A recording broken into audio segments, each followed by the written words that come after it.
everyone, welcome to Surplus or Sacrifice. I'm Ashiki. Tonight we're putting the company's retrenchment process under a legal spotlight.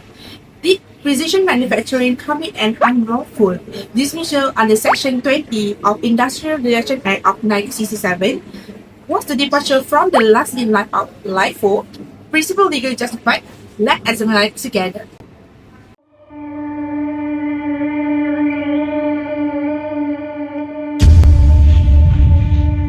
Midnight, August 2026, 50 factory works open their email inboxes.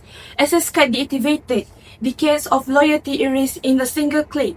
The company caught is a routine business downsizing, but the 50 family left stranded in the dark. It feels like a calculated corporate hit. We were completely ambushed. Workers who give 15 to 20 years of their youth, people who stood by this company through night shift, public holidays and pandemic lockdowns were thrown out in one single night without any warnings. What hurt us the most is that brand new junior workers who just joined a few months ago got to keep their desks while senior staff with decades of sacrifice were escorted off the premises like criminals. Why? Because we earn higher salaries from our years of services. They didn't assess our capability or loyalty. They just saw higher numbers on payroll sheet and sacrificed us to cut costs.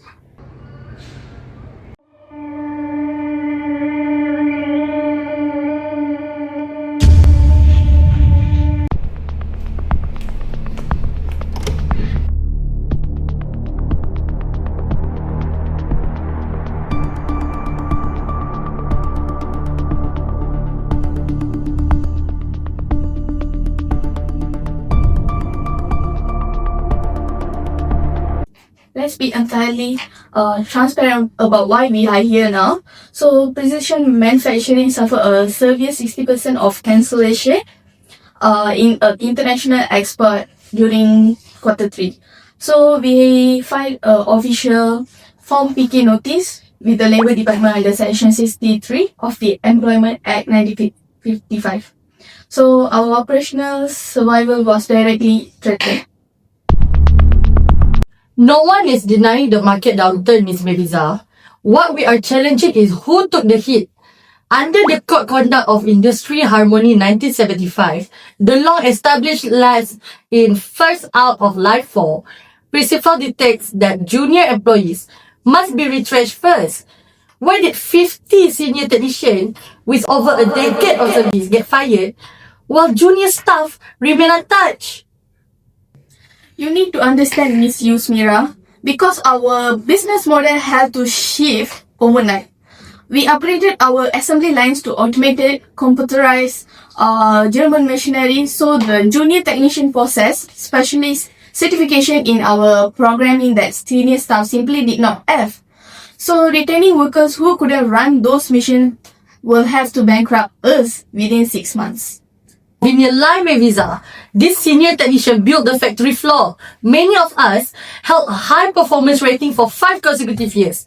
If new machine arrived, why would we offer a single day of upskilling or retraining? You didn't evaluate our capability. You evaluated our payslip.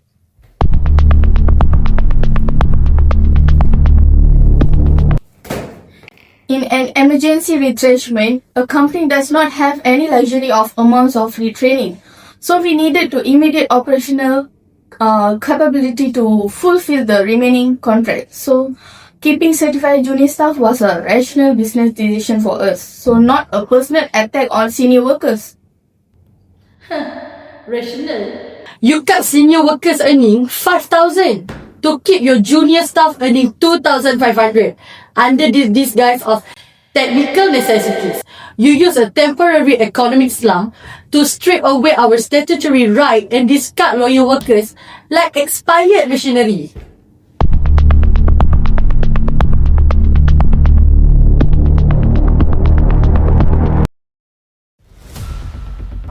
So we can see two directly opposing narratives. HR claims technical necessity and immediate survival, while workers claim targeted financial elimination disguised as retrenchment. To resolve this, we must examine how Malaysia industrial courts evaluate redundancy under the law.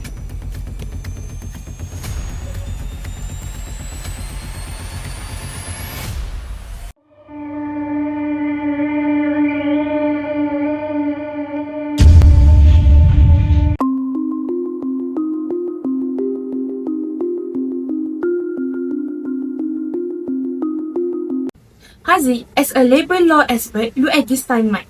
The HR director claimed they follow all the statutory procedure. Does their paperwork actually protect them? Alright, let's break down the 3 legal rules every employee must satisfy during the retrenchment. So the first one is genuine redundancy in Yap Chinhua versus Mahkamah Perusahaan 2025. So in Yap Chinhua, resident engineers on the LRT3 project argue a redundancy couldn't exist because physical work was ongoing. However, the Court of Appeal ruled that the redundancy does not require work to completely disappear. It only exists as long as restructuring genuinely requires fewer workers to do the same job. Financial loss were proven here. Second, bona fide managerial prerogative in William Jacks and Co. versus S. Palasingham 1997. So under William Jacks, the court affirmed that their employees have the managerial right to reorganize their operations. However, the power must be exercised bona fide, meaning generally and in good faith, not as cover pretext to eliminate high earners or targeted individuals. Third, statutory notice. Under Section 63 of the Employment Act 1955, the company filed a Form PK with the JTKSM 30 days prior and paid statutory severance pay. Oh, okay, sir. But if the company filed a Form K and paid severance pay, is the case closed in favor of the company? Far from it, Ashkin. Filing Form PK is merely an administrative statutory notification to the Labour Department. It does not grant an employee immunity or a license to select employees for termination in arbitrary, unfair or discriminatory manner, as established in Chang Seng vs. Technic Geo Production 2021. Having a restructuring plan on paper isn't enough. The employee must be specifically justified why a particular employee was selected and why others were retained. The selection method itself must still pass judicial scrutiny.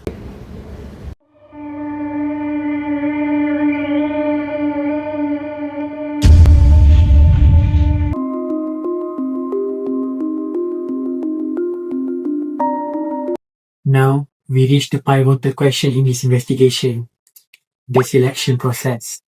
Is departing from the last in first out LIFO principle automatically unlawful? The legal answer is no. LIFO is a well-established industrial guideline under the Code of Conduct for Industrial Harmony 1975, not an absolute, unbending statute. Under management prerogative, an employer may depart from LIFO to retain specialized technical skills vital for continuing operations. Sir, if LIFO is an absolute statutory law, how does the court evaluate whether skipping was lawful? Under Section 20 of the Industrial Relations Act 1967, the employers bears the strict legal burdens of proof to the court.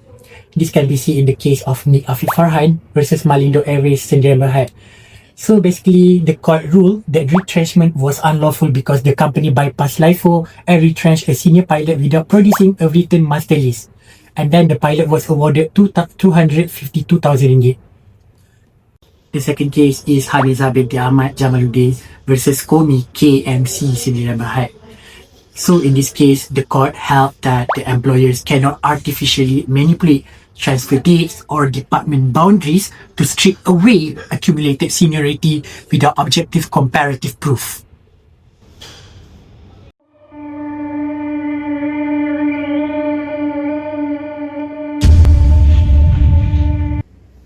So, this is where corporate excuses clash with cold legal reality. Under Section 20 of Industrial Relations Act 1967, every retrenchment case relies on unbroken chain of evidence. Link 1. General redundancy. Precision manufacturing proved a 60% order drop and formed a file PK. Under William Jack 1997, the economic loss was real. Selection. The employer bypassed LIFO, terminating senior technician while keeping the junior. They claim junior workers possess a superior technical certification. So, here is where the chain meets binding precedent under the Afiq Farhan versus Malindo Airways. An employer can bypass LIFO, but the law requires an unbroken legal link, which is the master lease, before the termination took place. So, where is the precision manufacturing of a written master lease? It's a precision manufacturing written master list. So we didn't draft a formal written matrix because we relied on our department managers' verbal assessments. Without the written master lease, the employer's legal chain completely snaps. So, without written proof, skipping LACO is legally presumed to the bad faith of Malavide. The selection fails, the retrenchment collapses, and the dismissal becomes completely unlawful under Malaysian law.